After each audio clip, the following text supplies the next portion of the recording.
नेहमीच ना माझ्या टिफिनमध्ये भरपूर सारे हेल्दी पदार्थ असतात. तर आजच्या टिफिनसाठी मी बनवलेले माझेच फेवरेट अशी भरलेली मिरची आणि जरा वेगळ्या पद्धतीत बनवले. कुणाला हवी असेल रेसिपी तर मला कमेंट करा, मी नक्की शेअर करेन.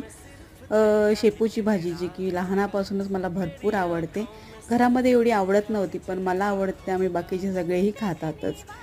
आज लापसी बनवली जी की टिफिनसाठीसुद्धा स्वरच्या आणि नाश्त्यासाठीसुद्धा आणि लंचमध्ये पण झाली. ताकाची कढीसुद्धा बनवले आणि हे सर्व जेवणाबरोबर मुलांचं जेवणही पूर्ण संपूर्ण झालं पाहिजे म्हणून स्वरचं ताटही मी तसंच रेडी करते संपूर्ण. आणि बाकीचं जेवण वगैरे सगळं पॅक केल्यानंतर ना लगेचच भांडी वगैरे आवरून मी रेग्युलरप्रमाणे निघाले ऑफिसला. आज छत्री बरोबर विसरलेली आहे, हलकासा पाऊस आहे. ऑफिसमध्ये आल्यानंतर भरपूर सारं काम झाल्यानंतर लंच टाईम झालेला आहे माझा आणि आजच्या माझ्या आवडीच्या जेवणाचा मीच रिव्ह्यू देणार आहे. काय खतरनाक झालेली मिरची आणि भाजीसुद्धा. चला मग भेटूया नेक्स्ट व्लॉगमध्ये. बाय.